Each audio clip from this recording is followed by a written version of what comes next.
First we have the Seven of Cups, the Queen of Pentacles, the Three of Pentacles, the Five of Pentacles, and the Judgment card.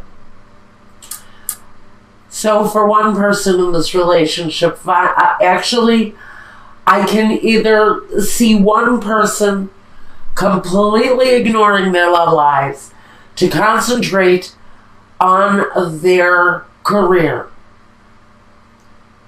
And with the other person, the Queen of Wands, the Four of Wands, the Nine of Pentacles, the Tower, and the Nine of Wands.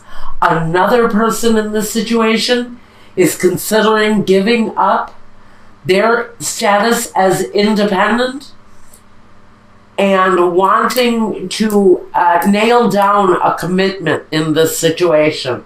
So we've got one person in the situation not really wanting to look at love, and the other person saying, you know what, I've had enough with my career, I'm ready for love. So we have two different sides of this story completely. I can't tell who my Cancer is and who their partner is, but we've got a definite dichotomy. Two people going in two totally different directions. One person wanting to maybe not think about love so much because, frankly, they've been confused by it in the past. And they have other things to embrace at this time. And another person in a relationship where they're kind of ready to settle down, build a successful, happy home. They've had this status of being independent, successful, but now they're ready to join up with another person. But they're not really having their way right now. Their needs aren't being met, and they're in a position where they are ready to defend this position on wanting to make a firmer commitment in this relationship. Someone in this situation is not making it a secret that they want to get married, and they're willing to put it all on the line. So for one person, I almost feel like one person in the situation is laying down the gauntlet, saying, you know what, you're going to shut her, get off the pot. We're going to do this, we're going to commit to this, or I have other eggs to fry. Now, one person, let's start over here, because it's all kind of almost really intense. The Seven of Cups talks about confusion.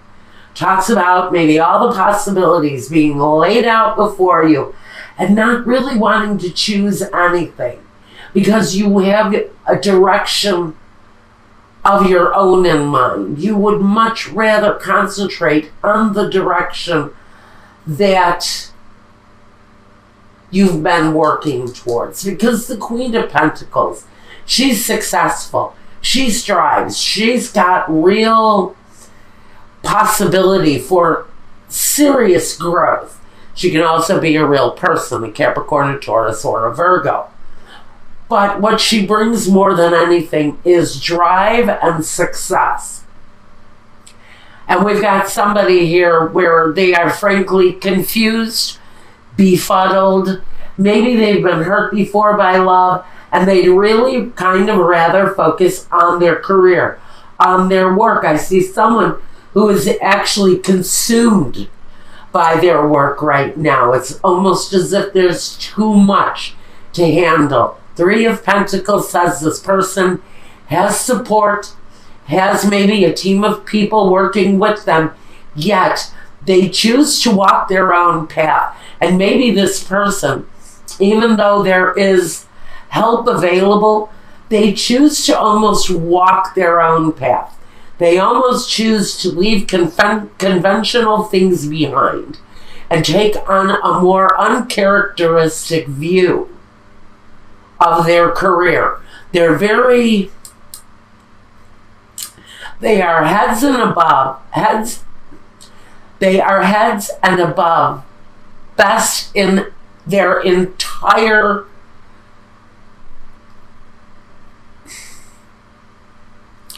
they are the best at what they do.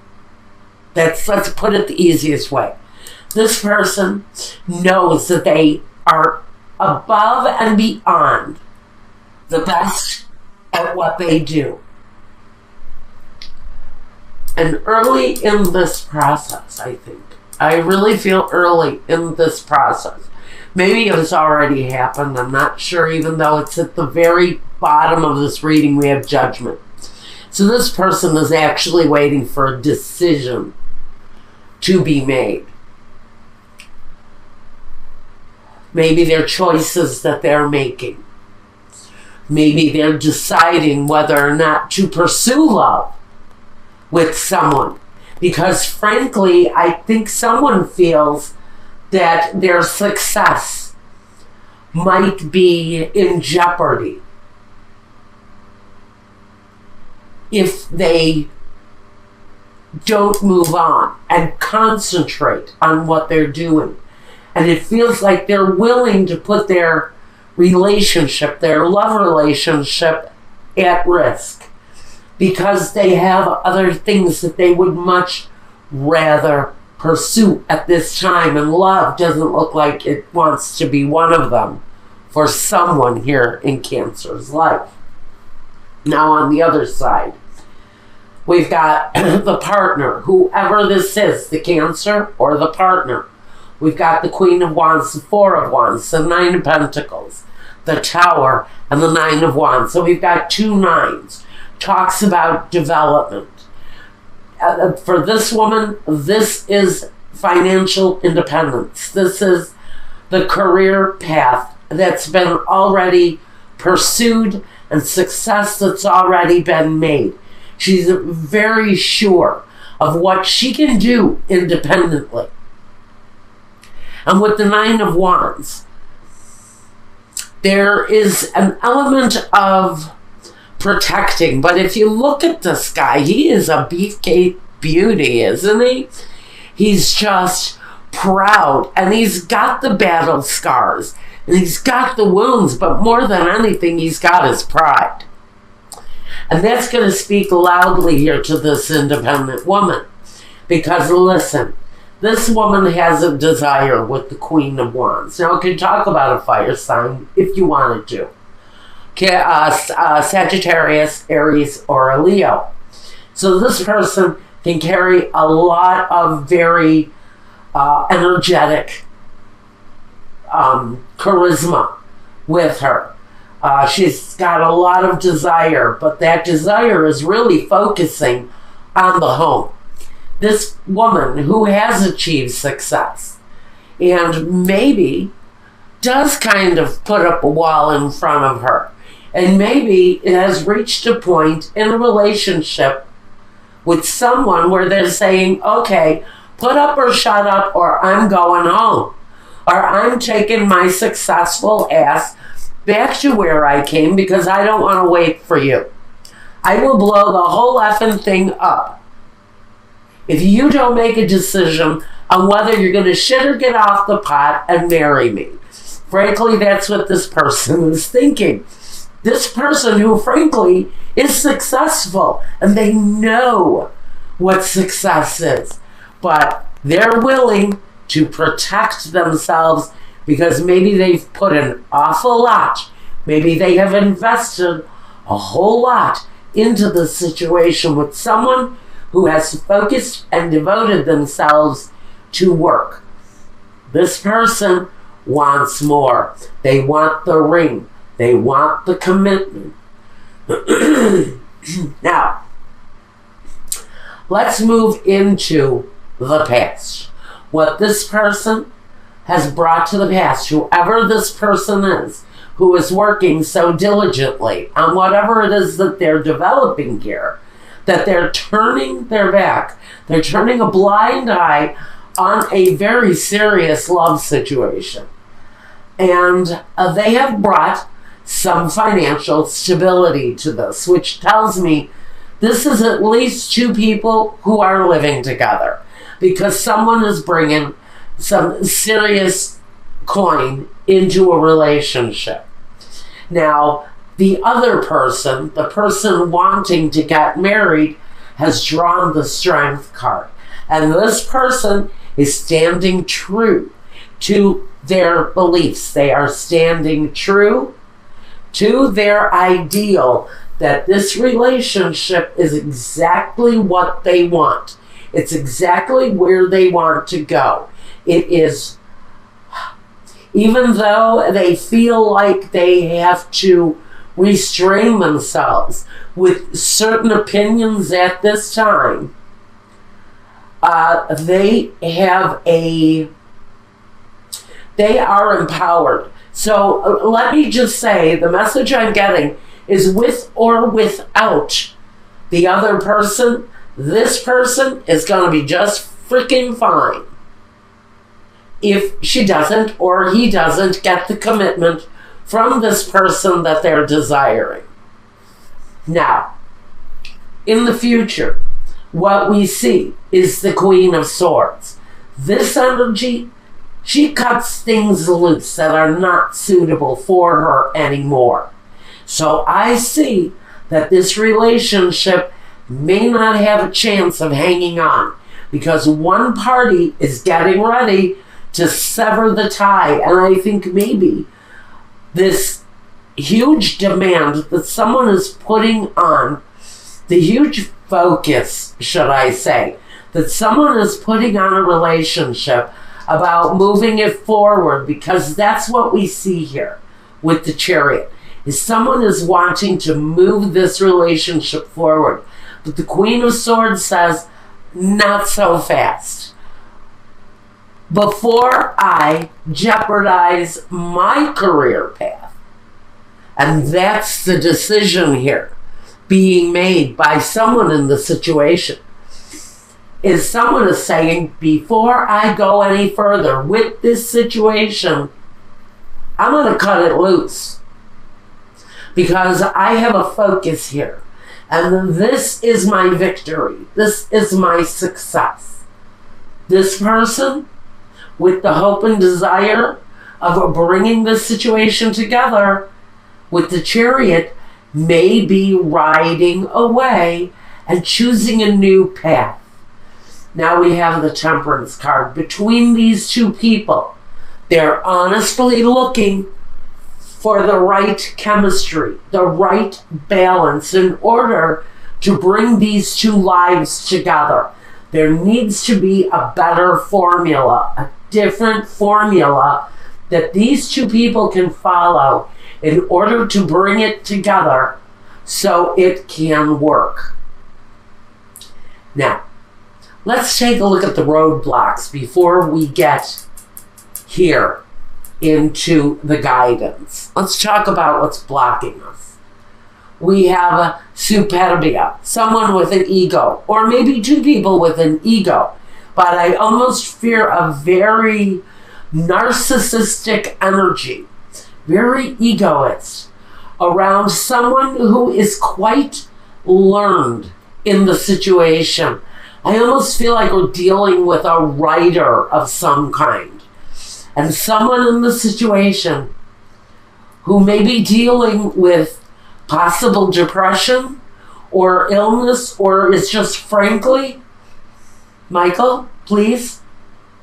All right, he's saying someone in the situation is frankly at their wit's end with someone who is either ignoring the love to concentrate on work, or someone is frankly, and I feel it's this letterato, this a very learned, educated person who may have quite a bit of an ego that they're dealing with. And this person may be tired of the demands that are being put upon them, male or female, to put up or shut up with a marriage proposal. Someone is getting ready to cut this relationship off during this time because they're tired of waiting, either for someone to frankly get off their back about getting married, or someone is saying, shit or get off the pot, marry me now. Next roadblock we've got is jealousy with disperato per gelosia. Then we have the disgrace, the tower again. A roadblock, someone is threatening, and the reunion. Like I said, someone is threatening to walk away from the situation. One person is actually jealous and may start screaming foul. Someone here may be saying, you know what? I bet you're back with your ex. There is going to be a suspicion here for someone that the partner that's leaving is going back to an ex. That's just going to be a roadblock. I don't know for who, but there's going to be an accusation that someone is going back to an ex. And there's going to be explosive jealousy around that person, around that situation, especially if you have maintained a friendship with an ex. Just know that if you break it off, or when you start hinting that you may break it off, that person is going to come back with very strong allegation that you have gone back to an ex. Whether this is you or someone else, there's that accusation. Now, we've also got in the roadblock, we've got the Belvedere, the Consolante Sorpresa, and the L'Amica. On the flip side of all of this kind of hostile feeling around a possible breakup, somebody is not going to take it well if a breakup does occur in this situation. On the other hand, we have this person anticipating, being hopeful, mindful of a coming together of these two people. It's what they desire. It's what they're hoping for. It's right here at the head of the whole issue on the guidance. But let's go back here. Just know that this situation really does not have to be this way. That these two people can come together in friendship and in love, and what they have at the very end of it all is this Consolante Sorpresa. It feels like a consolation, but it's a experience of love and support through friendship. And even though one person is having a hard time visualizing that in their lives, and it may not be really all about the person, it may really be about the fear that comes from being, for some people, in a committed relationship. What you may be dealing with here is someone who is commitment phobic because they've been through the battles before. Okay, let's talk about the guidance quickly. One person sees victory and success before them with the Six of Wands. It's all about hopeful enterprises and being proud in what it is that we've accomplished. Now, on the other side of this, we have someone who is saying they need to back off and rest, rejuvenate, look at things with a clearer vision of what could possibly be in front of them. Because what they're not seeing, because of maybe their own fear of commitment, is that it's really a good thing in front of them if this relationship happens. And I know a couple who's facing this right now, and he is a Cancer, and I'm telling you, honey, if you're watching this video right now, you have to maybe trip the fuck over the fear. Because this person, and you know I love you, I loved you first. You know what? This is someone who is going to be really good for you. Sorry about the private message. I had to say it. This person is really good for you. Now, at the very crowning card, the thing that overwhelms the entire energy of this reading, Cancer, is the fact that you have the star here. The wish, the hope fulfilled. All of that other shit, frankly, whoever it is that I'm speaking to in this situation, and I know of someone in particular, you've been through it. And it hurt like hell before. I know what you went through. I remember it. But this path that you're following, yes, you've got public recognition. This is part of your path. This is connected to this. It is part of the path that you're walking. Not only the fulfillment of what it is that you're desiring, but the element of public recognition, being that star element that you are. But this person brings that stuff to you that you tried so hard to accomplish with your ex when you were in, I'm going to say it, when you were in Hawaii. Okay, and this is for one person again, and it can be for anybody who this is resonating with. That crap you went through in Hawaii or wherever it is on earth, if you're resonating with this, all of that stuff can be overcome. You traveled half of a world to find love again. So it's there for you, okay? And for anyone else who is watching this that says, yes, this is my life, listen to the message. Because if you can get past all of that hardship bullshit that you went through on the island, that you so courageously moved a half a world away to endure and find new love again, this is so good for you. You have to take your head out of the disappointment and look for what lies in front of you. Okay, Cancer. I think that's all about all I've got for